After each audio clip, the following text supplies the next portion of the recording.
Go buy us some coffee, loser." I felt a strong push on my back, almost sending me on an errand. My ex-wife, Michelle, was standing at the entrance, gripping my arm and smirking at me. "Mr. Nichols, that's a job for the rookies." At that moment, the tables were turned by a single remark from the beautiful secretary, who had heard the commotion. "My name is Ryan. I'm turning 42 this year. I work for a company that primarily focuses on instant products. Lately, we've begun expanding our restaurant business nationwide and are currently increasing our sales. I joined this company right after college, making it 20 years now. After initial training for new employees, I was suddenly placed in the product planning department. The product planning department is crucial, as it influences the company's management and is known for generating new product ideas. I never imagined a complete newcomer like me would be assigned to such a crucial department. Amid a team of capable colleagues, I was incredibly anxious about whether I could keep up, but it was a place I had always hoped to transfer to someday. I consider myself lucky to have been placed there as a new graduate. During the interview, the higher-ups showed interest in my presentation on a hypothetical product during a group discussion, which is how I got this opportunity. Determined to meet their expectations, I worked tirelessly to learn the ropes of the job. "Ryan, here, take this. Don't overdo it." The woman who said that and offered me a coffee was Michelle. Michelle was my mentor when I first joined the company, a senior by 3 years. During the initial training, we somehow clicked and became friends, often chatting during breaks and on the way home. Although we were assigned to different departments after training, our interactions continued as we often went out for drinks. She was the type to speak her mind clearly, the exact opposite of my indecisive self. I admired her ability to speak up fearlessly in any situation. Moreover, she was exceptionally beautiful, with a slender figure, a small face, and big eyes. She was exceptionally beautiful. However, her beauty made her seem unapproachable, but when she smiled, it was so charming that I was completely taken in by the contrast. After going out for meals together a few times, Michelle confessed her feelings, and we started dating. At that time, I had just been assigned to product planning and felt overwhelmed by the pressure every day. The constant barrage of criticisms in the planning meetings was relentless. I had no peace of mind and even considered resigning. But being with Michelle was the only time I could truly relax. I can count how many times she encouraged me when I made mistakes at work. Whenever I was feeling down, she would always come to talk to me and listen until I felt better. I was truly grateful to Michelle and wanted to plan our future together seriously. Our relationship continued, and I began contemplating marrying Michelle. By the time I was 32 and had more breathing room at work, I proposed to Michelle, and we happily became husband and wife. But soon after, I was ordered to transfer to a newly established branch. Among the several branches, this one was the furthest from the headquarters and was about to start its restaurant business, essentially an uncharted territory. Michelle and I decided to keep our marriage a secret at work. Michelle explained that she didn't want to inconvenience everyone because it was an office romance, and I believed her without any doubts. Perhaps being perceived as single rather than married made me the chosen one for the transfer. The sudden transfer order took me by surprise. Being moved from the headquarters to a branch made me anxious, fearing I had made some grave mistake. Does this transfer mean I'm being demoted? Nervously, I asked my manager, David, that question. David looked a bit surprised at first but then burst into laughter. Haha, we can't entrust a new branch to someone we're demoting, Ryan. You really lack confidence. This is because we value your abilities.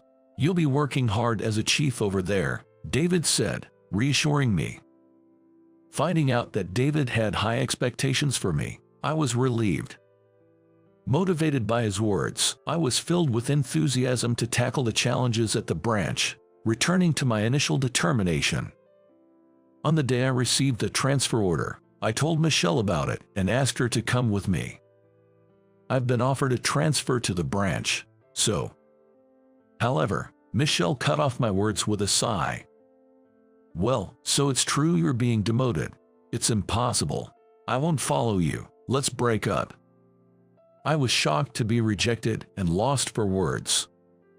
Rumors of your transfer were circulating within the company. I thought it couldn't be true, but it is. This is nothing but a demotion. We had hardly ever fought and got along well until then.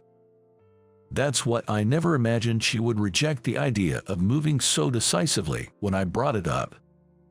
I wondered if the idea of moving to an unfamiliar place was daunting, or if she found me unreliable. Feeling hurt by those thoughts, I was about to be wounded even more deeply. I know it's scary, but I feel the same way. Can't you think it over a bit more? It's impossible, I've told you. I married you thinking you had a promising future. It feels like I've wasted my time. What? Learning Michelle's true feelings was a shock to me. To add insult to injury, Michelle continued. I've been seeing Steve, the head of HR. What, Michelle? What do you mean? Confused by what Michelle was saying, I asked again, and she glared at me irritably. We've been dating since last autumn. He's a young elite who climbed the ranks quickly. It's a good opportunity, so let's end things between us. What's that supposed to mean? Were you two-timing? Is that why you didn't want to tell the company we were married? Stop saying it like that. You agreed, didn't you? I kept it a secret because I felt sorry for you, but that ends today. Goodbye. Michelle unilaterally announced our breakup and went to her room. Left alone, I was too stunned to be angry or sad. What were these past few years all about? Was I the only one who enjoyed our time together? All I could think about were negative thoughts. After that, I went to the branch alone and dedicated myself to work. I worked so hard at the new branch that my colleagues were concerned, not just for the company's sake, but also to forget Michelle. The company continued to grow, with sales increasing and more branches and subsidiaries being added. I transferred to newly established branches every few years, helping to build their foundations with the local employees. Starting from scratch, learning about management, listening to the local voices, and building a foundation. There were many challenges, but they also brought a sense of accomplishment, allowing both me and the company to grow. And now, after nearly 10 years, I was set to return to the headquarters. Entering the headquarters in New York, I was surprised to see the interior had completely changed. Previously, the cold, inorganic feel of concrete walls and white floors dominated. Now, parts of the walls were wooden, and there were plants everywhere. This space had been transformed with modern furniture like round tables and sofas, making it much more sophisticated. The guest reception area was divided by partitions, creating a calm and inviting atmosphere. It felt like I was entering an entirely new company, making me straighten my posture. Observing the office, I was reminded of the length and weight of the decade that had passed. Though the days seemed to fly by in a blur of business, I was now over 40. With these reflective thoughts, I hung the guest pass I received at the reception around my neck. I came today to complete the procedures and introductions for my upcoming tenure, though my actual assignment was still a few days away. However, the reception had been informed of my visit, and I smoothly received a temporary employee ID. Having some time before my scheduled appointment, I decided to look around the office. The spacious break room, with its large windows, clean nap areas, and tables and chairs, seemed very inviting. Some employees were enjoying coffee and chatting. There were vending machines for snacks, and the ambience was quite comfortable. The number of applicants wishing to join the company had been increasing yearly, and the competition for positions was skyrocketing. It was a matter of pride to see the company I worked for becoming so popular. I want to build a company where young people can continuously take on new challenges. While thinking about this, I left the break room and was walking down the corridor. A woman approached me from the opposite direction. When the woman and I made eye contact, she tilted her head slightly and said, "Huh?" as she started to talk to me. "Isn't it you, Ryan? What are you doing here? It's been a while." "Ah, Michelle. It has been a while." "Oh my, you're as gloomy as ever. Can't you cheer up a bit, especially after such a long time?"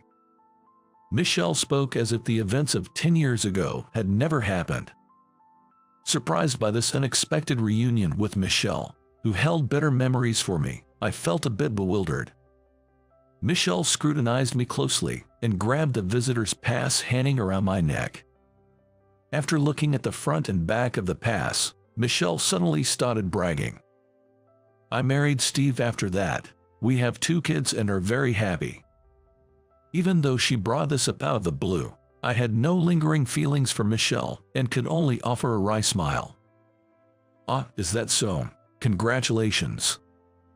You can't tell I have 2 kids, right? I've been taking care of my appearance." "Yeah, you haven't changed. I recognized you right away." Michelle smiled contentedly as I said this. "I'm working part-time in the General Affairs Department now. Not that I need the money, but it's easier to work and leave the kids at the daycare here than to stay at home." "That's good. You seem well." "I am well, unlike you. Hey, you're wearing a visitor's pass. Are you visiting from somewhere else? On a sales call or something?" Understandably, Michelle didn't know anything about my life after our separation. I explained that I had been working for the company, moving between branches, but Michelle, perhaps because of the visitor's pass, didn't seem to believe me and laughed condescendingly. "There's no need to pretend. Breaking up with you was the right decision. In the end, you couldn't succeed anywhere and had to come back, right? You were always good at complaining." "No, it's really true." "Oh, is the new guy starting today you? Did they say you could come back as long as you started from scratch?" It seemed there was a new recruit expected in her department today. Michelle had completely misunderstood, thinking I was that person. "Did you come early to take a tour of the office? That's commendable." Michelle laughed and patted my back hard as if she had found a good toy. Tired of arguing, I just let her talk go in one ear and out the other. After 10 years, she seemed even harsher, and as I stood there dumbfounded, Michelle suddenly grabbed the edge of my suit. "I'll show you around since I'm your senior. Come with me." "No, I'm just here to greet people."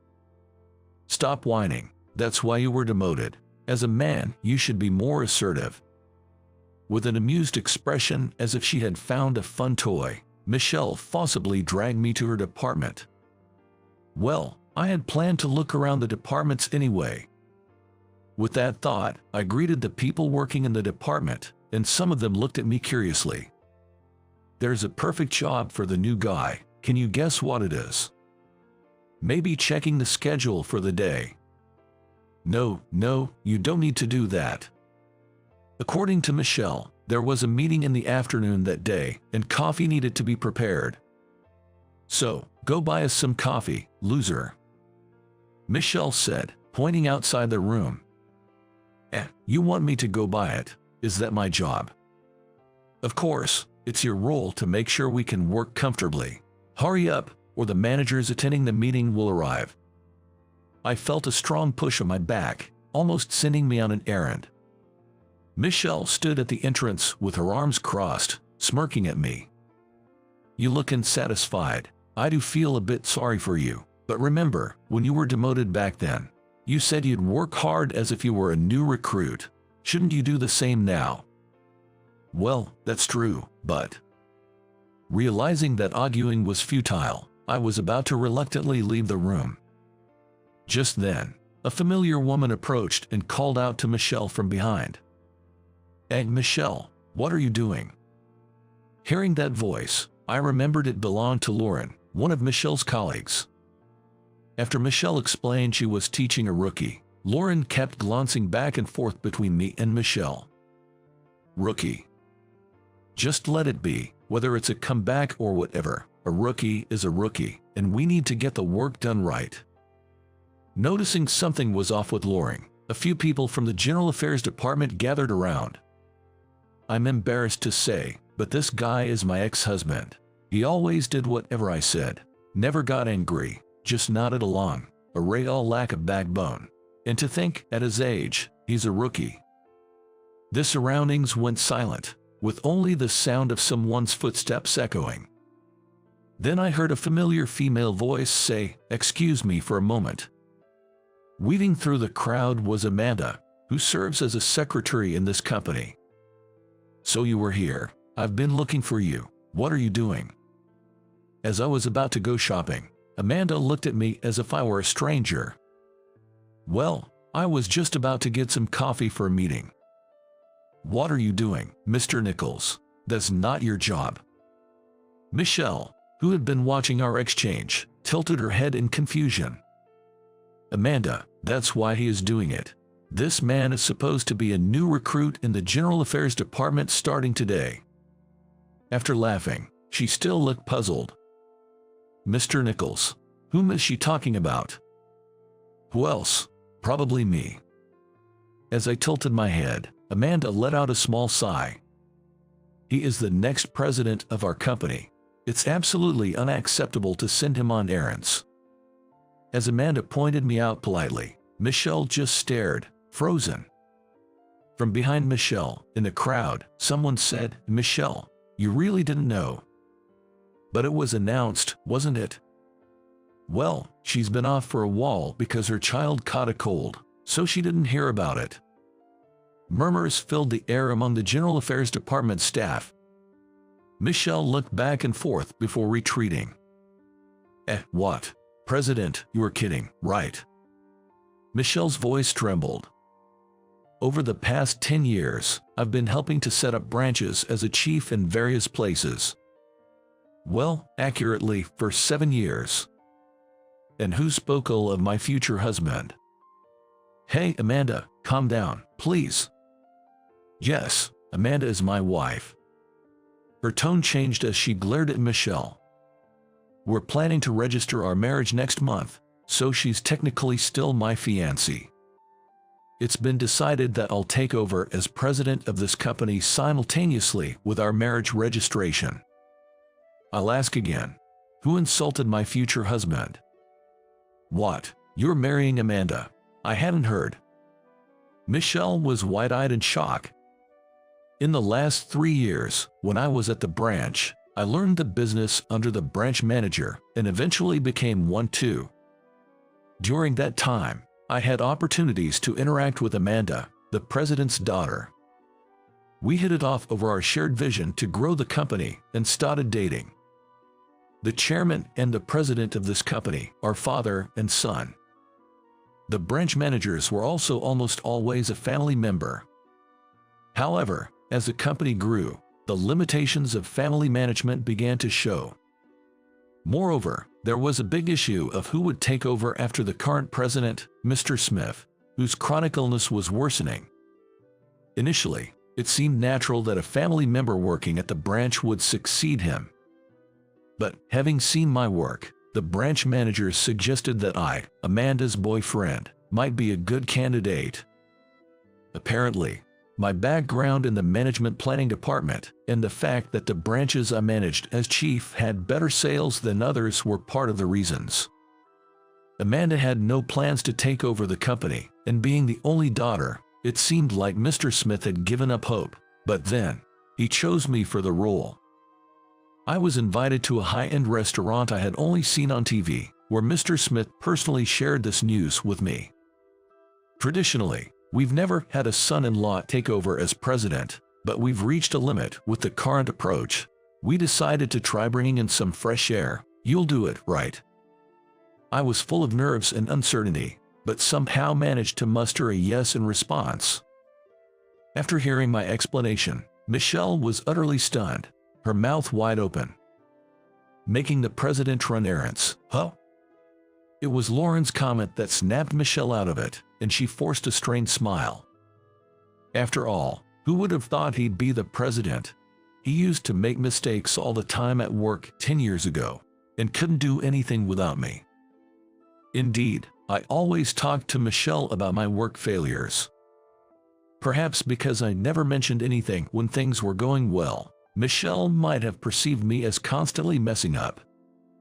Thinking back, it's uncomfortable to realize she saw me that way even when we were dating. Learning Michelle's true feelings from back then made me inwardly sigh in disappointment. But Ryan is being promoted and transferred to a branch office, so he must be competent. Lauren commented, and Michelle fell silent, her face turning red. I'm not exactly outstanding. Sorry to interrupt your work. I know the idea of me as the next president might be worrying, but I'm looking forward to working with you all starting next month. Trying to lighten the mood, I saw the employees' faces grow even more uncomfortable. Your humility is one of your best traits, but it'll only make everyone more anxious. Right, my apologies. I'll do my very best. Thanks to Amanda's support, the employees managed to smile a bit. And then, the blame shifted towards Michelle. That was a bit much, even if you didn't know. Lauren's words must have reached Michelle. With her head down, Michelle took the tray from my hands, placed the teacup on it, and hurried out of the pantry as if escaping. Later, Amanda and I went to see Mr. Smith and greeted him once more. We also decided to get started on the handover process, and I began flipping through the departmental name lists given to me. That's when I noticed something. Steve's name, who was said to have married Michelle, was nowhere to be found. And Michelle's name was still under her maiden name. Hutt isn't Michelle's last name. Before I could finish, Amanda, sensing what I was about to say, answered. Michelle got divorced, and her husband resigned last year. It's been tough for her. When I asked Amanda for details, it turned out her ex-husband Steve had resigned a year ago. I was shocked to hear the reason. Apparently, despite being married to Michelle, Steve had an affair with the daughter of the executive director, Daniel. It was revealed that they even had a child, leading to Steve being pressured into resigning voluntarily. Steve and Michelle were still in the midst of battling over custody. Needing to work after the divorce, Michelle struggled with her assertive personality, making it hard to maintain good relationships wherever she went. Eventually, she returned to our company as a part-timer.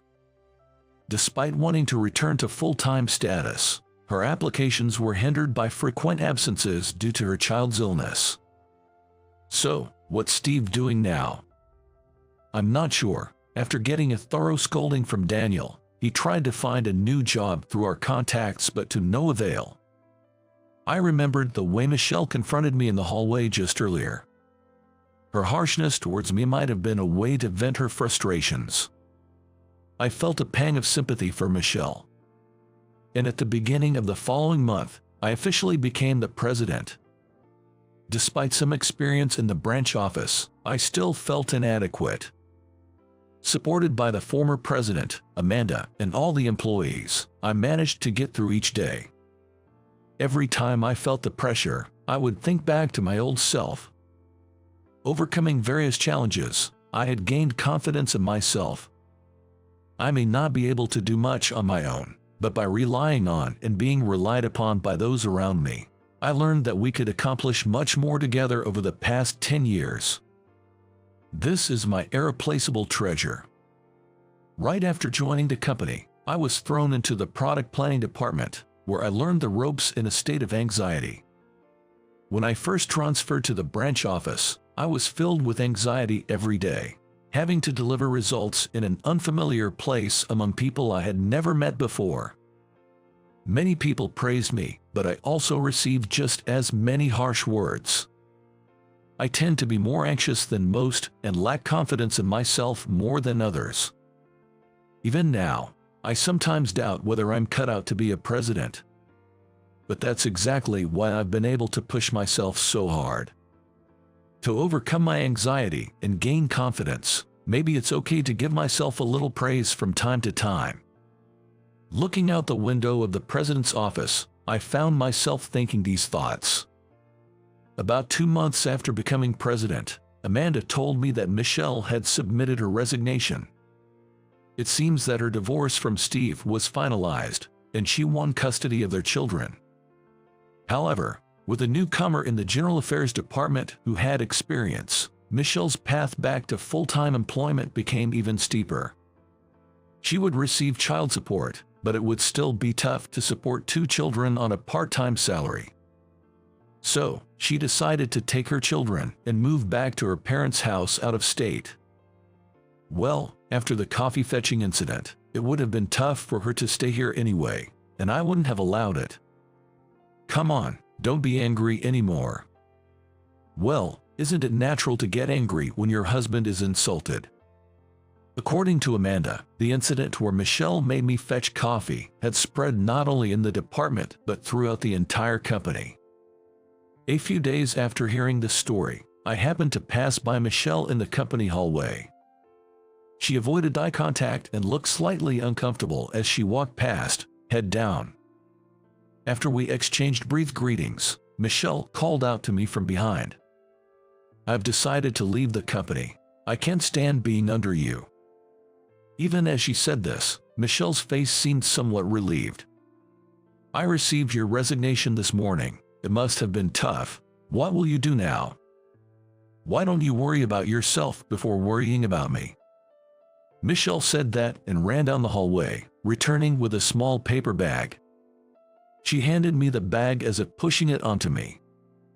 Inside was a box of confectionery. "I've been handing these out as a farewell gesture. There was one left, so give it to Amanda." "So it's the leftovers, huh? Well, thanks anyway. You've heard about it, haven't you?" "Well, yeah." I understood she was referring to Steve, but I didn't know how to respond. Seeing my reaction, Michelle smiled faintly. "You haven't changed. Always clamming up when you're in trouble. You should at least say serves you right." Faced with Michelle's typically assertive attitude, I couldn't help but force a wry smile. "But you know, choosing men for their money isn't good. You might get transferred to the countryside." Even though I blurted it out in a rush, it was a lame thing to say. I tried to laugh it off, but Michelle looked at me with disdain. I was puzzled as to why I wasn't more upset with Michelle, but then it hit me. In good and bad ways, I am who I am today thanks to you, Michelle. Even being dumped by you turned out to be a good experience. I have completely moved on, so whatever Michelle said, it didn't bother me anymore. "What's that? Trying to play the good guy? You're boring. I'm done here. It's time to pick up my kids. Goodbye." As Michelle walked down the hallway, I called out to her again. "What?" "I'm sorry for bringing up the past in front of everyone and saying horrible things." "Don't worry about it. Take care." Michelle didn't reply and just walked away. In the end, it was a good experience, for better or worse. Watching Michelle's back as she left, I reaffirmed that thought. Lately, as a president, I've been bustling through busy days, yet finding them fulfilling. It just moved. Inside Amanda's belly, a new life is stirring. I want to cherish the importance of the people around me, including the child that is about to be born. Kevin always smirks at me, mocking me, but now he's slamming his desk, glaring at me like a demon despite his calm tone. Choose resigning or getting fired. But there's no reason for me to leave the company. He completely forgot about a client's request, which led to a major incident that cost the company dearly. It was Kevin's mistake that caused it. Yet Kevin, shifting all the blame to Sophia, stares at her as if he's done nothing wrong. Few doubt Kevin's words given his track record, but I know how hard Sophia has worked all this time. The thought of Sophia being forced to leave because of Kevin's words was unbearable to me. Being a nobody, it wouldn't make a difference whether I stayed or left. It's clear that Sophia, who's dedicated to her work, should stay over someone like me. Knowing Sophia shouldn't have to bear the blame for a mistake she didn't make, I chose to resign in her place. At that moment, I thought I had lost everything. But it turned out Kevin was the one who truly lost everything. Kevin had it coming. My name is Jake. I work at a decently renowned advertising agency in the county, not big but known locally. We don't have the power of the big names but take pride in our local engagement, managing events around the area. As a sales department grunt, I'm what you'd call a sidelined employee. I ended up in this position due to a massive mistake during a major event the company sponsored. The initial project proposal from the client was flawed, which wasn't really my fault. I noticed the mistake but was rebuffed by the project manager, who didn't appreciate my input, and even my attempts to discuss it were ignored. It was also found that the manager had made a wrong order. In the end, I was the one who was framed and had to take all the blame. I lost my position as project manager and was demoted to a corner of the sales department, living as an inconspicuous employee. My demotion coincided with a change in company leadership. With the new CEO came a significant shift in company direction. They plan to expand the business further, including taking on projects outside the county. The company is focusing on recruiting talented individuals from outside. It seemed irrelevant to someone sidelined like me, but it wasn't. Kevin, the new head of the sales department, was one of those external hires. He is younger than me but with a proven track record. From day one, Kevin captured the staff's hearts with his passion, but something about his words felt off to me. I'm Kevin, ready to work with you all. You're here to secure deals, but I'm here to take responsibility. I'm looking forward to our hard work. While Kevin was generally supportive, he was inexplicably cold to me, occasionally giving me harsh looks. The only one who stood up for me was my boss, Sophia. Sophia, popular across departments for her beauty, was a powerful force in sales and leading with her actions. To me, Sophia was unattainably noble. While I was busy with paperwork, I heard a familiar voice from the hallway. Peeking out, I saw Sophia and Kevin, but something was unofficial. Kevin seemed to be hitting on Sophia. But no matter how you look at it, Sophia clearly seems to dislike Kevin's advances. Kevin, fairly handsome, was popular among female staff. He might be used to attention, but his approach was too overbearing. Given it was her superior, Sophia couldn't retaliate with her usual vigor. Seeing Sophia in distress, Kevin attempted to force himself on her. Unable to watch, I intervened, and as expected, Kevin glared at me. "Excuse me, Sophia, where should these documents go again?" "What's it to you? Get lost." Kevin snapped, his anger echoing down the hall. Knowing Kevin didn't think highly of me, I ignored him and spoke directly to Sophia. "By the way, Sophia, there are some documents on my desk that need your attention tomorrow. Could you take a look?" Troubled by Kevin's advances, Sophia quickly left the scene upon hearing my words, as if escaping. To Sophia's back, Kevin uttered something outrageous. "If you won't be mine, not only will you not advance in this company, but you won't be able to stay here at all." Kevin, frustrated at being interrupted, glared at me again. Being nothing more than a sidelined bottom-ring employee, I had nothing to lose by drawing Kevin's ire any further. As I walked away, remembering something, Kevin kicked the wall and hurled insults at me. I hurried away, ignoring Kevin's words. Back at my desk, sorting through my documents, I suddenly found myself bombarded with menial tasks from other employees. When I was the head of the planning department, it was the opposite. I was the one delegating tasks. For a sidelined employee like me, this is just part of the job. Kevin, still irate, returned to his desk, causing the other employees to avert their eyes, sensing the mood. Kevin appeared to be staring at his computer sulkily, but it was clear he wasn't doing any real work. Usually, Kevin would spend his time at the desk fiddling with his phone or merely skimming documents, even as others worked hard. Lately, correcting the mistakes in documents and materials checked by Kevin has also become part of my job. Suddenly, I was called into a meeting room. Worried that I had made a mistake, I was surprised to find Sophia had summoned me. Then, Sophia told me she wanted me to handle the new project. Grateful, yet doubtful of my capability as a sidelined employee, I asked if she was sure. "Jake, I'm well aware of your work. Your attention to detail and reliability surpasses others," she assured. I felt exhilarated about being entrusted with significant work again, but also anxious about having Kevin review the materials.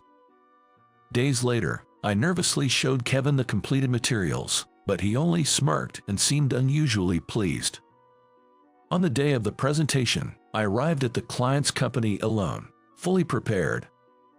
Right before the start, Kevin unexpectedly showed up, even though he had no involvement in this project.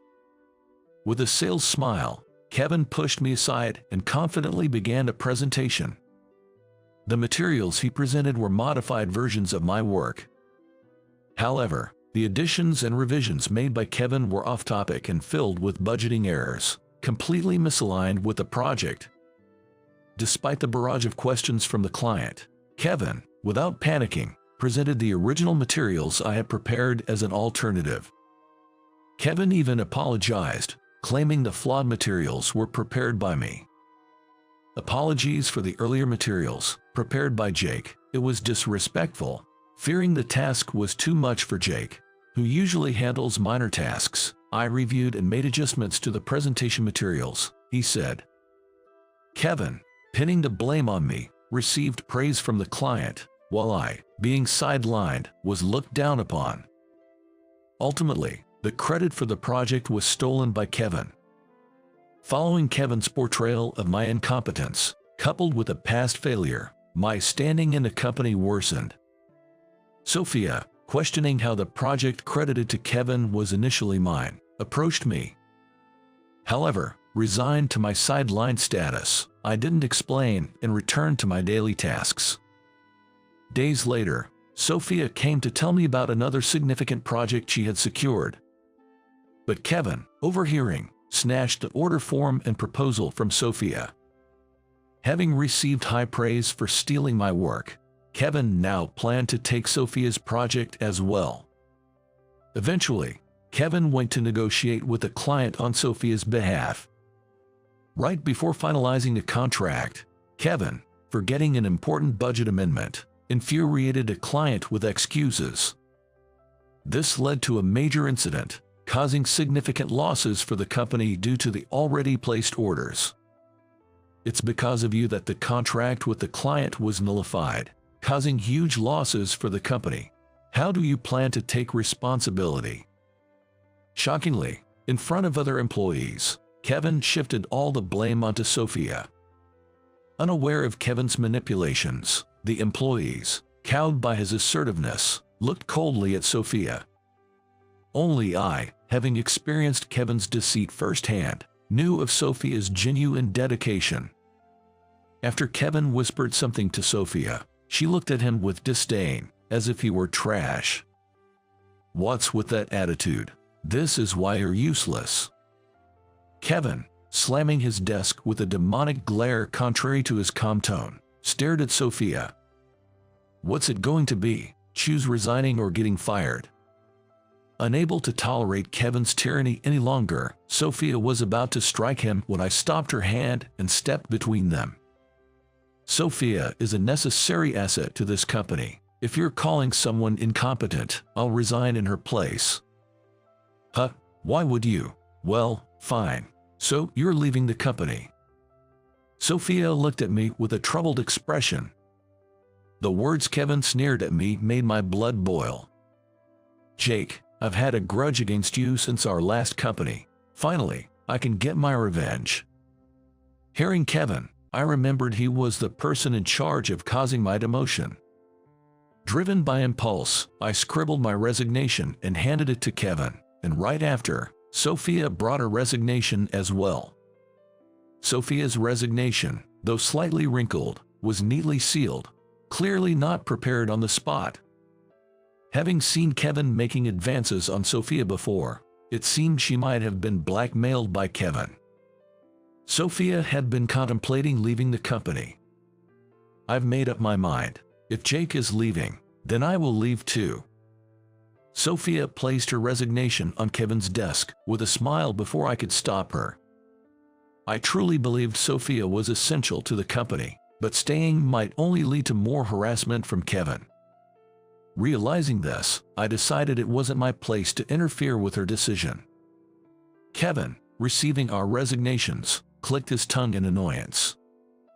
"Good riddance. Work will be easier without seeing your faces. Useless ones, just leave." Kevin kept his bravado, but the sudden resignation seemed to unsettle him. Ignoring Kevin's final insults, we packed our things. Our resignations were accepted without question, and we truly left the company. Kevin might have been spreading rumors about us, but it no longer mattered to me. Days later, as I searched for a new job, I received a call from an unknown number. Surprisingly, it was from Sophia. "Jake, how are you?" When I asked how she got my number, it turned out Sophia was my ex-girlfriend from years ago. I hadn't changed my number in over 20 years, but I lost all contacts during a phone switch. Sophia's voice, slightly embarrassed, was indeed familiar. I hadn't realized that Sophia, who had changed her surname due to her parents' divorce and had grown into a beautiful woman, was my ex until now.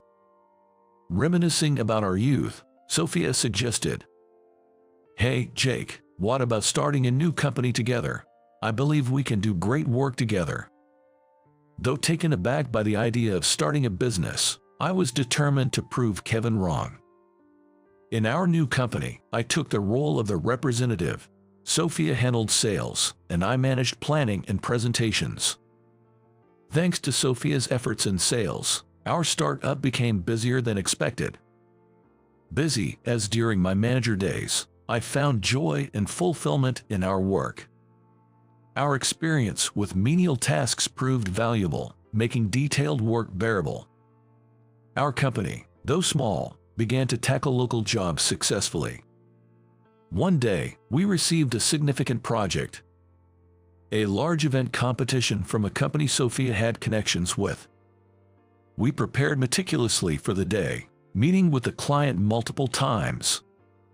At the competition venue, alongside our company, were several others, each represented by their top employees. Amidst the large corporations, I locked eyes with none other than Kevin.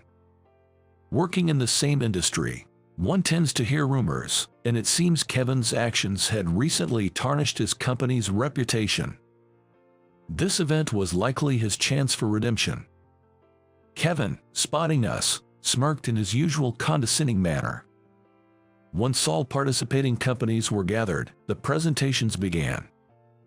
Every company delivered impressive presentations, filling me with ideas like never before. As Kevin's turn approached, his presentation began. As expected, not only the clients but also employees from other companies seemed puzzled by Kevin's explanation. Initially confident, Kevin noticed the odd atmosphere post-presentation and hastily started additional explanations to the clients. "Our proposal is packed with your desires." Clients responded to Kevin's explanation with forced smiles and sighs, avoiding eye contact. I was dumbfounded by Kevin's pitiful display. A dejected Kevin glared at us as he returned to his seat. Our presentation was last, concluding the competition smoothly. When our company was announced as the winner, Kevin slammed the desk and protested loudly. "How can a plan by a useless sidelined employee like him win over mine? This is absurd." Despite Kevin's insults, his proposal was clearly flawed, obvious to anyone. After receiving cold stares from the clients, Kevin kicked the desk and stormed out of the meeting room. As we were about to leave after finalizing the contract with the client, Kevin was waiting at the exit, glaring at us. And then, with his face red with irritation, Kevin started berating us fiercely. "You've made a fool of me. How will you take responsibility? A no-name company like yours should be crushed by mine." But Kevin didn't tone that company. I sighed at Kevin's one-sided rant and explained the competition's real purpose.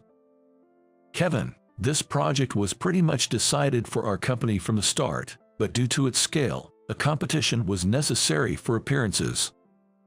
That's impossible. There's no way your small company could beat mine in scale. Didn't you realize other companies knew this and brought proposals for future consideration?" After hearing my explanation, Kevin still seemed not to understand, glaring at me with a puzzled expression. It appears that Kevin, not grasping the situation, had been under the impression that this would be his moment of glory. His belief in winning with such a proposal was delusional. Kevin, unable to contain his anger, continued hurling insults at us. "Your success is thanks to me. You're deluded if you think you can handle big projects." As we wondered how to respond, a woman appeared. The woman approaching Kevin with a smile. It caused him to turn pale and flee the scene. She briefly greeted us before following Kevin. We never saw Kevin again. I heard rumors that Kevin had quit his previous job to escape a stalker. It seems Kevin was being stalked by that woman. The woman, acting like Kevin's shadow, would follow him with every job change or move, becoming quite the nuisance. However, Kevin himself was to blame for the situation. She had been wooed by Kevin at a former workplace, leading to a romantic relationship. Their breakup turned complicated, resulting in her becoming Kevin's stalker. Kevin, always boasting about his achievements, actually took credit for others' work, proving to be an incompetent employee. His dismissal was due to continuous poor performance despite being a manager, but with most of his career issues stemming from problematic relationships with women. Reports from co-workers suspicious of Kevin's lack of work led to the uncovering of his true nature. In the end, Kevin's downfall could be described as self-inflicted. Our company continued to grow, increasing both workload and performance. As the company expanded, my relationship with Sophia also deepened. Sophia, once hesitant about marriage due to a previous divorce, agreed to marry me after our shared experiences starting the company. With the increase in work, we needed to hire more staff. Then leading to the surprising application from Kevin's stalker. Michelle, Kevin's stalker, had an impressive resume with achievements that exceeded expectations. Despite the condition of hiring Kevin too, Michelle's capabilities made us reluctantly agree. Kevin, tarnished by bad industry rumors, was struggling to find employment. Moved by Michelle's persistent support, he conceded and they got married. Michelle's work performance was surprisingly excellent, making it a mystery why she was so infatuated with Kevin. Kevin, who used to manipulate people and steal co-workers' efforts, is now relegated to menial tasks as a sidelined employee. His married life seems to be under Michelle's firm control. With the addition of such a unique employee, our company continued to grow and become busier. Partly thanks to Kevin. This turn of events, unimaginable during my days as a sidelined employee, is all thanks to Sophia's encouragement to start the business. I am determined to cherish both the company and Sophia moving forward. Idiots like you make me cry. Just quit if you're at the bottom. Saying that, my female boss Ashley reported an error I had nothing to do with to Mr. Wilson, the CEO, pinning the blame on me. I was handed my termination notice and felt anxious about my future. Finding a job as a middle school graduate seemed next to impossible. Then, a few days later, I received a call from Ashley, the very person who had framed me. "My name is Michael. I work in sales at a food manufacturing company. I've been with this company since graduating from middle school and am about to celebrate my 10th year of working next year. In an era where even high school graduates can feel insecure about their educational background, there was a reason I chose to work instead of going to high school. I lost my parents in an unexpected accident when I was in the 3rd grade. I have a younger sister, and following that incident, we were both taken in by my aunt, my mother's sister, and her husband. However, my sister Emily and I frankly disliked our aunt and uncle because they disliked us. After our parents passed away, there was a discussion about who would take us in. Since my father had no siblings and his parents were also deceased, it naturally fell to my mother's side of the family. My maternal grandparents were set to enter a nursing home, so it was decided that my mother's only sister, our aunt, and her husband would take us in. While my aunt and uncle mourned my mother's death, they did not pity us. Moreover, on the way to their house, they told us in the car, "Just so you know, we really don't want to take care of you. Don't expect to live as freely as before." While my sister was still in kindergarten and might not have understood these words, I was already in the 3rd grade and old enough to grasp their meaning. True to their word, the treatment we received was completely different from their biological son, Jack. We never got birthday presents as a matter of course, not even a cake. For Christmas, while Jack received expensive gifts like gaming consoles every year, Emily and I only got a notebook and a few pencils. I was aware that the fact that their biological son would be favored, but my sister, who had just started elementary school, was visibly shocked. Then my aunt said, "What? Got a complaint? Be thankful for what you get, you freeloaders." Being called freeloaders after losing our parents and being taken in by our grandmother, who was at least related by blood, was truly hurtful. At times like these, my heart ached so much I felt like crying. My sister Emily endured these tough times well, but occasionally she couldn't hold back her tears, always making sure our aunt didn't see her cry. I just wanted to somehow save my sister. With that thought, I made up my mind one day in my 2nd year of middle school. "Emily, once I graduate middle school, I'll start working. Then we can leave this house next year. Just hang in there a little longer." And so came my 3rd year of middle school. I called my aunt and uncle to the living room and shared the promise I had made with Emily.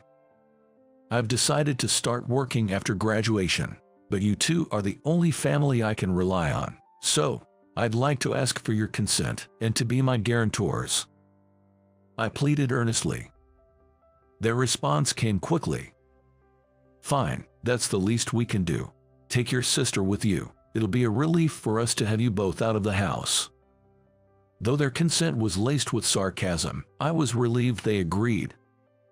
Afterward, with the help of Mr. Riley, a teacher at school, I started searching the job. Being a 15-year-old middle school graduate, I didn't have many job options, but I couldn't compromise on salary because I needed to support Emily. The job hunt was challenging, but by focusing on sales positions where I could earn incentives based on the number of contracts, I managed to land just one interview. I approached that interview as if my life depended on it, and my passion must have come through because I was offered the job. It was tough, but finally, we could escape those hellish days. Emily was thrilled. I even informed my aunt and uncle about the job offer, but all they did was scoff, saying, "I can't believe there's a company that would hire someone like you." They couldn't even muster a fake congratulations. The day after the graduation ceremony, we started our new life. At my new job, the early days were indeed challenging. Being a middle school graduate, I struggled to gain trust and secure contracts, fighting an uphill battle every day. However, I was fortunate with my colleagues. Thanks to the support of them, I gradually increased the number of contracts, and the trust from our clients began to grow. As I started securing more contracts, the incentives, which were the reason I chose a sales job, increased, and so did my income.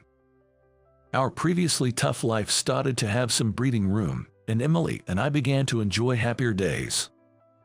My main goal, besides making Emily happy, was to ensure she could go to college. Having experienced the difficulties of job hunting and working as a middle school graduate, I didn't want Emily to go through the same. To achieve this, I knew I had to earn more. With that strong determination, I continued to work hard and excel at my job. During this time, a woman named Ashley transferred to my department. "I'm Ashley. I look forward to working with you from today." My first impression was that she was a beautiful and polite woman. And Ashley became my boss, the youngest person in this department. Working with a beautiful woman seemed great at first, but that feeling was short-lived. "Can't you even do this much?" Typical of a middle school graduate. So slow. This is why the low-educated person is a problem. Although it was my fault when I made mistakes, Ashley would always add the word middle school grad to belittle me. Yet, despite being only 4 years out of college, she was so competent that she became the department head. Not just me, but even the more experienced employees couldn't give her orders. Whether it was due to the environment or just her personality, Ashley did whatever she pleased.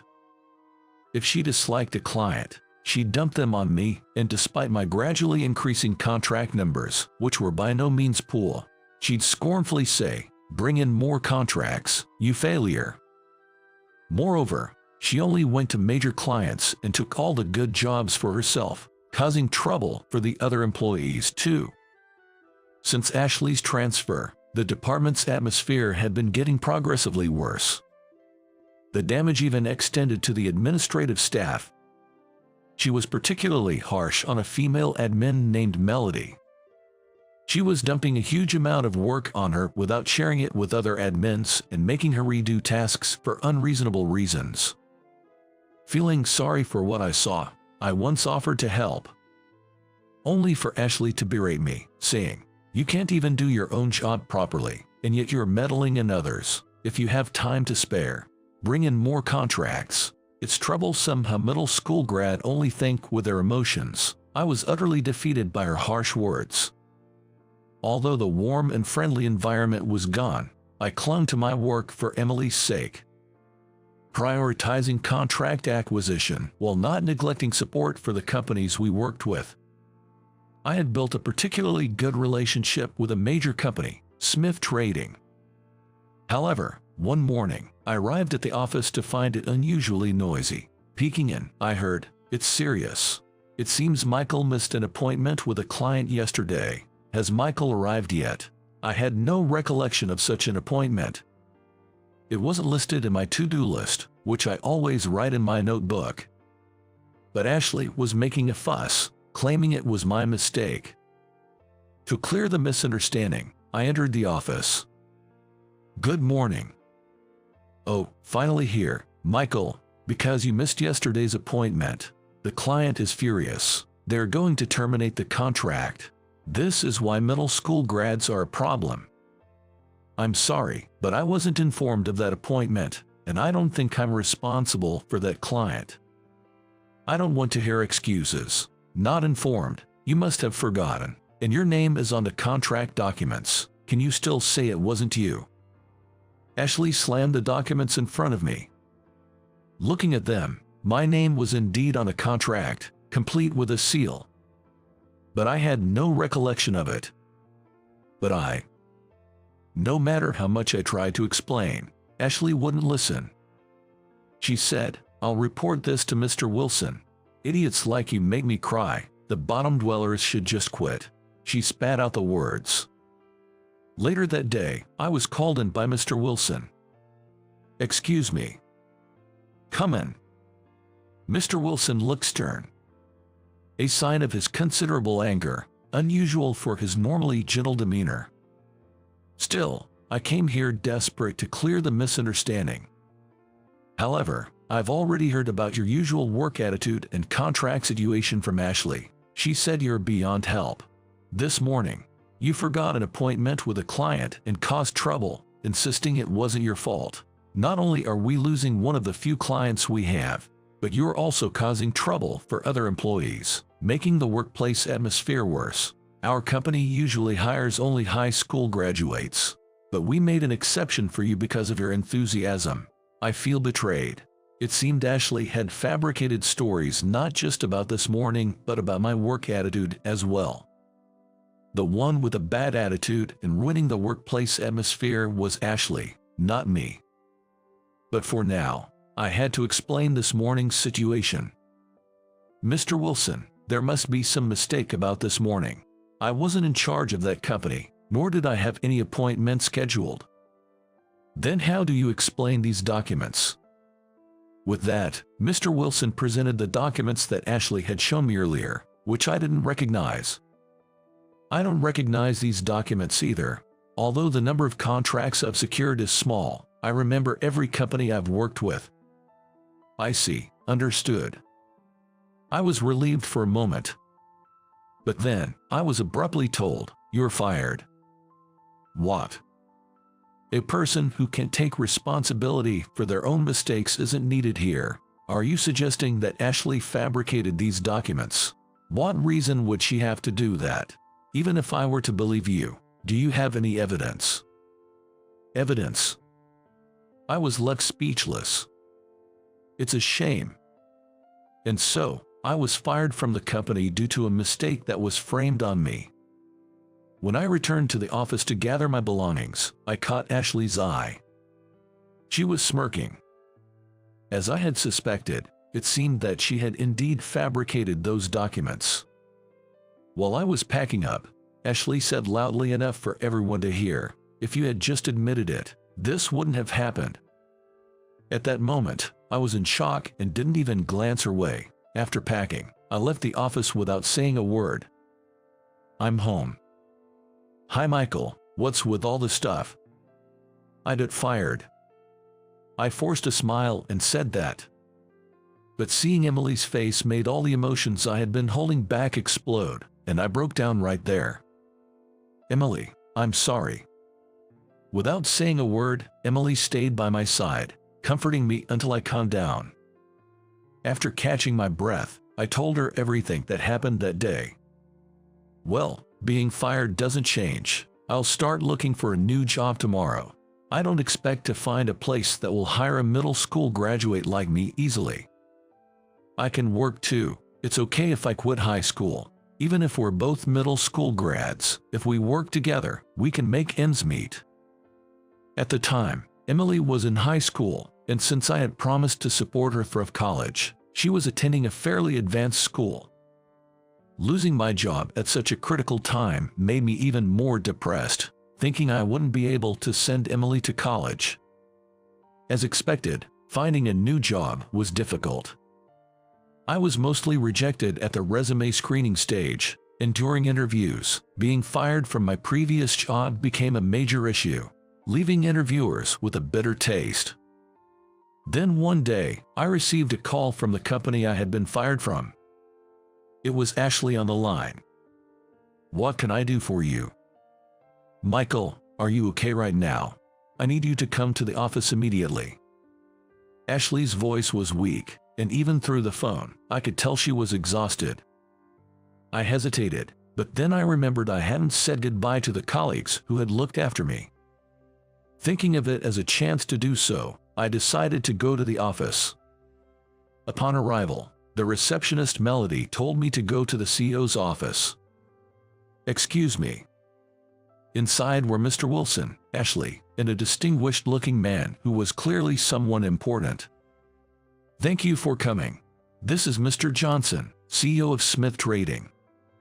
Smith Trading was the company I had good relations with. But it was my first time meeting Mr. Johnson, so I hadn't recognized him. "I see. My apologies. I'm Michael, and I was in charge until recently. Mr. Johnson came here wanting to cancel the contract if you weren't in charge anymore." "I see, but I'm no longer with the company." Then Mr. Johnson, who had been silent until now, finally spoke up.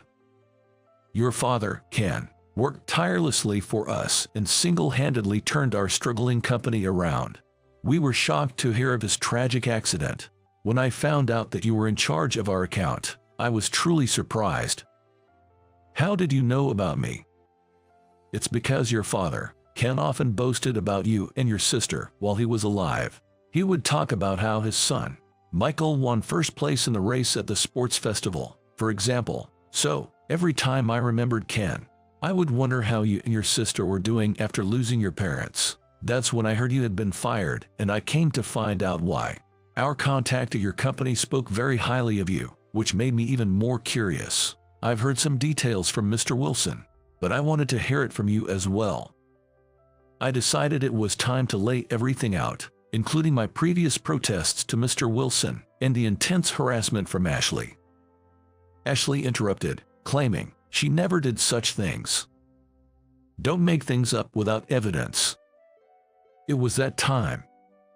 Excuse me, may I? It was Melody, the receptionist. She said and played a voice recorder on the table, which captured Ashley's verbal abuse towards me and other employees. Mr. Johnson was furious. What is this? Is this kind of behavior tolerated in this company? Faced with Ashley's denial and the absence of evidence, Mr. Wilson was visibly shocked. Ashley herself, unable to refute the accusations, stood silently, avoiding eye contact. Apparently, Michael's point is correct. Michael is an exceptional salesman. We were considering a significant contract worth $10 billion because he was involved, but unfortunately, Michael has been fired, Mr. Johnson remarked. After saying this, Mr. Johnson stood up and said, "Let's go, Michael," before leaving the CEO's office. Following his lead, I also exited the office. Afterward, Mr. Johnson and I went out for a meal. I'm glad the misunderstanding has been cleared. Thank you, I express my gratitude. No, a company that doesn't value an outstanding employee like you isn't worth staying at, he replied. We then spent a great time reminiscing about my late father, soaking in nostalgic memories. As we were parting, Mr. Johnson inquired, "Have you found a job yet?"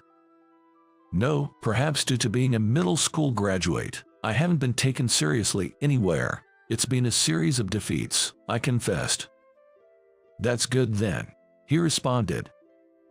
Excuse me, I was puzzled. Come work for us. Finding someone as talented as you, even among college graduates, is challenging. I'd like you to contribute to our company, just like your father Ken did, Mr. Johnson offered. Without hesitation, I accepted, saying, I'd be honored. Years later, I rose to become the head of the sales department at Smith Trading. Recognized as the right-hand man of Mr. Johnson by my colleagues and Mr. Johnson himself. As for Ashley, she was fired due to the harassment coming to light and the lost contract with Smith Trading. She's now starting from scratch in a new job. Although the workplace atmosphere has stabilized, it soon faced management difficulties due to a culture that tolerated poor work attitudes like Ashley's. It leading to its eventual bankruptcy for layoffs, resignations, and job changes. I take pride in the achievements I've made for my abilities, not my educational background. Working at Smith Trading has been incredibly enjoyable. Moreover, I achieved my initial goal of supporting my sister Emily through college, and we continue to live happily together. This societal disparity based on education, that remains unchanged. However, there is one unchanging truth. It is that effort can change one's life. Dedication doesn't require educational credentials. Believing in oneself and persistently striving towards goals will undoubtedly open new paths. Even if faced with ridicule or the urge to give up, taking one more step forward can lead your life in a better direction. My name is Jake, a 43-year-old single man. There's a reason why I'm still single at this age. It's because I'm too busy with work. So, I didn't have time to get a girlfriend. and I just ended up coming home exhausted from work every day. Just when I was thinking my daily grind had no excitement, I got a message from an old classmate who also remained single at 43. His name is Noah. Noah went to the same middle school as I did, and he was incredibly smart, going on to one of the top high schools in the state. After that, he apparently went to the Ivy League. Maybe that's why, but he always seemed condescending in his Facebook posts. Hey, we're having a mixer with us single guys in our 40s and some cute girls, so come join us. Well, you'll just be there to make us look better, though. For a moment, I thought to myself, who is this guy? But I decided to join the mixer, thinking there might be hope. For someone like me who doesn't have a girlfriend, a mixer is a great opportunity. If I find a girlfriend there, maybe I could even get married. I knew I was getting into late marriage territory, but I still wanted to get married and build a warm family. So, I headed to the stylish bar on the appointed day. Even though it was a bar, it was a bit on the pricier side, with an atmosphere that women would like. Wow, this is the place for tonight, right? Definitely looks like something women would like. Stylish exterior, and might even be a hidden gem. Hope I meet someone I click with. When I entered, Noah was already waiting at the table. Noah looked me over and then burst out laughing. What's with that lame outfit? You'll totally turn off the girls with that. That's the problem with you guys who only have a high school diploma. Is it really that bad? I thought I dressed reasonably well. No way, it looks terrible from any angle. My clothes are all top-notch. See, cool, right? At our age, you've got to wear decent brands. And check out this watch too. It's a Bruegel I bought recently. Ah, I see. Looks good on you. Noah proudly showed off his brand name gear. Since he got into a top trading company after university, he must have a pretty high salary. Yet, he has neither a girlfriend nor a wife, which made me wonder. Well, I could pretty much guess why. He's really arrogant and always talks down to people, so it's no wonder women get turned off. I figured he must have been dumped a few times because of his attitude. Noah, you seem like you'd be popular, so why don't you have a girlfriend? I know it's a bit rude to ask. You don't get it. There's no woman out there who's good enough for me. I'm not interested in any cheap women. I only want to date women who are cute, beautiful, and smart. Is that so? But the girls coming today are definitely worth looking forward to. They all have college degrees and good jobs, so they seem promising. I don't just want a wife to relax because I earn well. I prefer a woman who works hard and earns well too. And of course, youth is important. Youth. I was a bit taken aback that he, a 43-year-old man, was still looking for youth in his partner. As for me, as long as the women coming to the mixer weren't significantly older or younger, I was open to meeting anyone. I mean, if I'm 43 and she's 70, we probably wouldn't have much in common and I'd be worried about our future. On the other hand, if she's too young, like 20, it might feel like I'm with a child. But then, there are plenty of marriages with big age differences, so it's really up to personal preference. Eventually, the women arrived at the bar one by one. They were all tall and stylish, with great figures. Their faces were pretty too. If they told me they were reader models, I'd believe them. Hey, welcome. Been waiting for ya. Sorry we're late. The train was delayed. No worries, no worries. I got stuck in traffic too, sorry. It's all good, I forgive pretty faces. What's with this guy? I thought, finding him a bit creepy. He was totally smitten with the women, practically drooling over them. He seemed like an old man with ulterior motives, and I thought I'd hate it if people thought I was like him. Noah was clearly trying to win over the women by offering them drinks and saying things like it's on me tonight. Eat and drink as much as you like. Should we go for the all-you-can-drink plan? I'm covering it today. Well, we really shouldn't. Yeah, Let's just split the bill among all of us. No worries, I've got plenty of money. So, let's go for the all-you-can-drink. Now that we've ordered, let's introduce ourselves. I'm Noah, a 43-year-old working at a trading company, the Big Johnson Corporation. Wow, that's impressive. Johnson's got a lot of commercials on TV. Right. I'm working hard there as a salesperson. Nice to meet you. I'm Tina, 28 years old. I work at a clinic in Westchester. I'm Mandy, 29 years old. I work at the same place as Tina. You're both so young. From an old guy's perspective, you're both fresh and youthful. Okay. I see. The two women seemed a bit put off by Noah's forwardness. They probably found it creepy and intimidating. Hey, loser, introduce yourself too. I'm Jake, a 43-year-old. Noah and I went to the same middle school. Yeah, this guy's been like a bad penny since middle school. Well, I've always been picking on him. He can't even talk back. Oh, is that so? Sorry to say, Mandy and Tina, but I only invited him for making up the numbers. He's the absolute loser. A high school grad and dirt poor. Who'd want to be with such a dumb and broke guy, right? It's impossible from the start, isn't it? Come on, what are you talking about? That's right. What? Then the two women came over to me.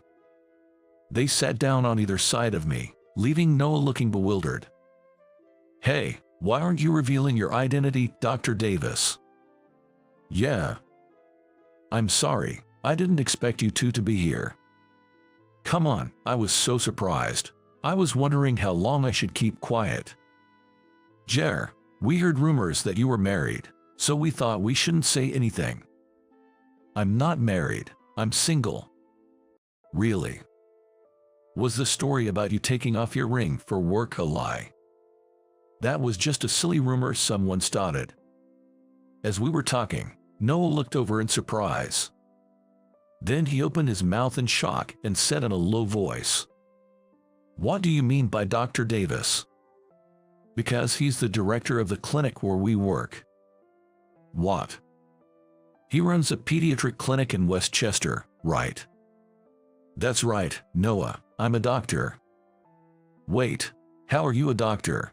Weren't you just a high school grad who became a part-time worker? True, I was pretty bad at school and only went to a lower-tier high school. After failing college entrance exams, I wasn't a part-time worker. I was attending a prep school. What? I really wanted to get into medical school. Remember how my younger brother was always sick and in and out of the hospital? Well, he's doing fine now, but I wanted to become a pediatrician.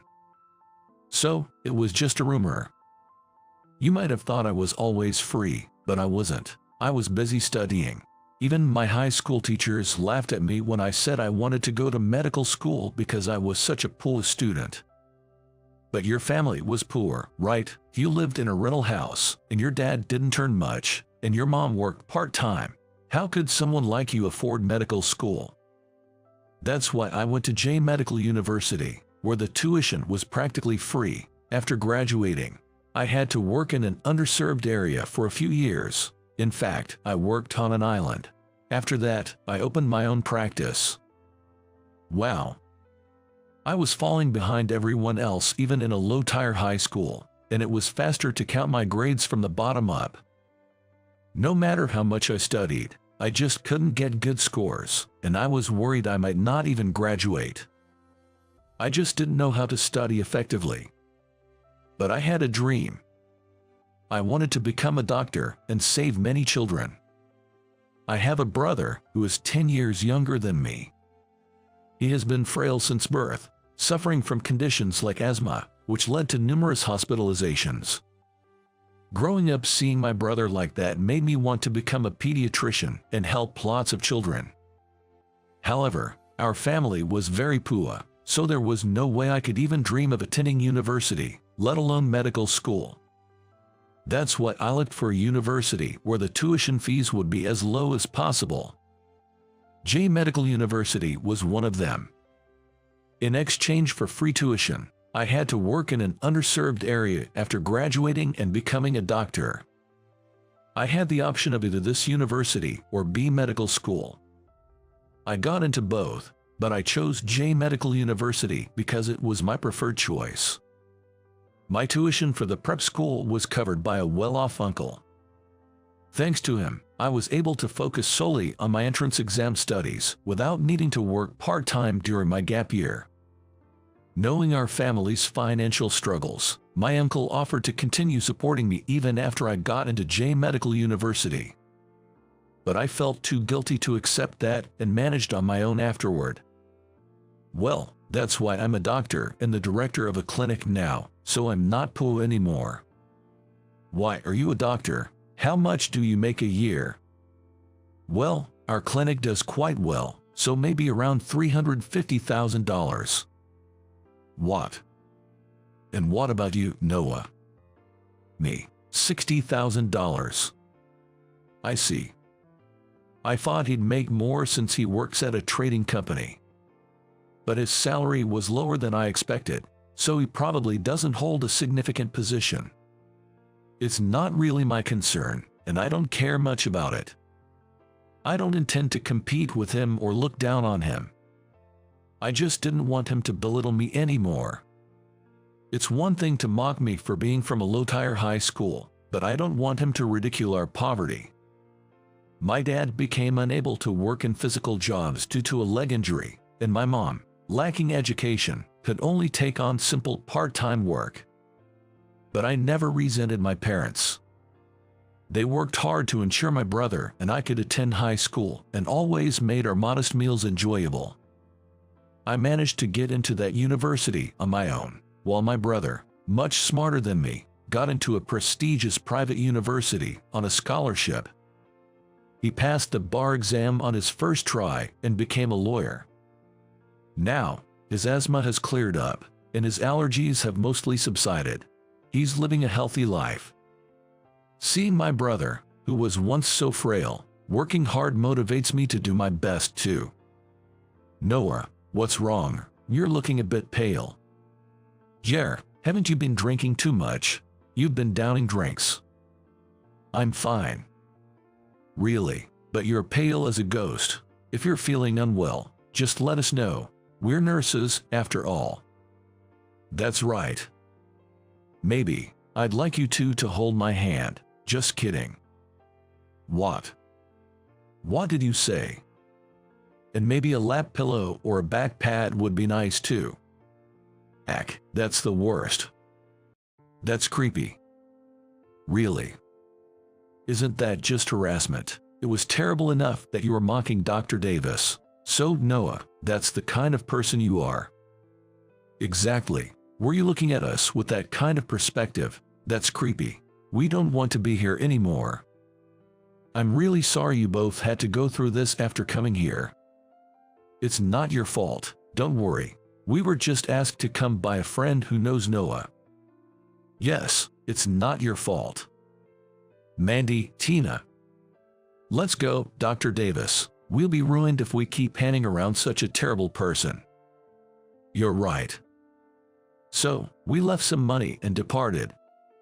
Noah had insisted on covering everything to show off, but we didn't want to leave a bad taste by letting him pay, so we paid for our own shares. After that, I forgot about Noah and kept myself busy with work. In winter, the number of children catching colds or the flu increases, and it's a tough time. There are kids struggling with asthma like my brother used to, and I'm glad he's doing well now. I work hoping that these kids will one day be as healthy as my brother. One evening, exhausted, I went to the supermarket and saw a tired-looking woman at the cash register. Her name is Amy. Amy's child has asthma and often visits my clinic. Amy, a single mother, leaves her child with her parents and works from morning till night. While I was examining her child, Amy always looks sad, saying things like, "If only I had given birth to a stronger child," or "If I had more education, I could have landed a better paying job to support this child." But from my perspective, Amy seemed to be trying too hard. Dr. Davis. Amy, good evening. You shouldn't only eat ready-made meals. It's not good for your health, you know. Well, I'm single and there's no one to cook for me, and cooking for myself is quite tough. I usually just eat and then crash. It's quite embarrassing. It's really worrying. You really shouldn't work yourself to the point of collapsing. Amy efficiently scanned the ready-made meals I had chosen. After eating the meals and a salad at home, I couldn't stop thinking about Amy. I had developed an indescribable feeling for the mother of my patient, Richard. But it seemed Amy felt the same way. On a day off, I went out for a stroll and happened to run into Amy and Richard. They ran towards me, hand in hand, looking very close. Are you out for a walk too, Dr. Davis? Yes, I've been feeling quite out of shape, so I was thinking of walking a bit further today. Why don't you walk with us? Richard has been getting stronger recently and seems to enjoy walks. It's all thanks to you, Doctor. No, I haven't done anything. It's all because of you and Richard being so diligent. Good job, Richard. Richard smiled at me brightly. I couldn't help but think how wonderful it would be if such a cute child were my own son.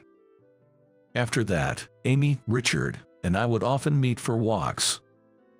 It was as if we had agreed to be out at 10 a.m. on our days off. Then, Amy told me her feelings. I was so shocked that I froze. I've always admired you, Dr. Davis. I've never felt this way before. Really? I could only offer a weak response. I was happy to be admired, but I wondered if it was right for a doctor and his patient's mother to have such feelings. There was nothing improper about it, nor was it legally forbidden. But what would Richard think if he found out? Could a 5-year-old like Richard understand our feelings?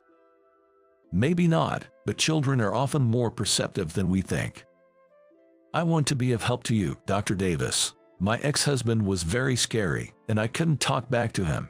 But you're very kind, and I feel like I can be with you forever. So, would you consider a relationship with marriage in mind with me? I'm sorry for a woman of no particular education like me to ask this. No way, Amy. The truth is, I've been thinking about you all this time too.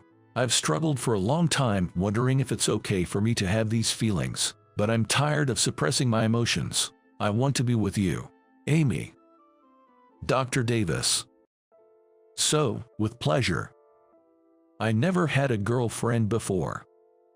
I wasn't popular in high school, and during my gap year, I was too busy with entrance exam studies to even think about romance. Then, in college, I was overwhelmed by the sheer amount of studying, leaving no room for a relationship. Working in a rural area, there were hardly any young people around, making it impossible to find a partner. Since returning and starting my own clinic, I've been too busy to even consider dating, just getting through each day. But I realized those were just excuses. Even people who are busy with work manage to have fulfilling personal lives. I find my job rewarding and don't think it's uninteresting or unenjoyable. But I still want to enrich my private life. I owe it to my brother, who's always worried about me, to show him that I'm enjoying my personal life too. Above all, I decided I didn't want this kind of life. Becoming a doctor was great, but I wanted to enrich my private life and have more enjoyable days. I want to walk for life with Amy. Lately, I've come to think of Richard as my own child, and I want to make him happy. I want to give my elderly parents peace of mind. My emotions were a whirlwind, and I found myself crying. After that, Amy and I started dating seriously and got married. Amy became my wife, and Richard became my son. At our wedding, our parents and my brother were delighted. Mom, everything is delicious today. Really, I made it lighter for Dad's health, but I'm glad it's okay. Yeah, I used to eat only heavily flavored dishes and eat out, so this is a refreshing change. Delicious, right, Richard? Richard, who loves potatoes, had seconds of the meat and potatoes. He used to be frail, but he's gotten much stronger recently, so he doesn't need to visit the clinic as often. I wonder if I'm doing anything beneficial for the children. I achieved my dream of becoming a doctor, which seemed impossible before. And now I have such a warm family. It was a late marriage, but that didn't matter to me. But I'm not sure if I'll be healthy when Richard grows up. I'm busy, and I might suddenly pass away. But my wife takes care of me, and I'm also exercising to stay as healthy and live as long as possible. Richard is currently obsessed with baseball, so I bought him a complete set of equipment, and we play together. He wanted an adult glove, so I got it for him. He begged for his favorite one he found in the store. He wants to be a professional baseball player in the future, so I want to be healthy until his dream comes true. Time flew by quickly.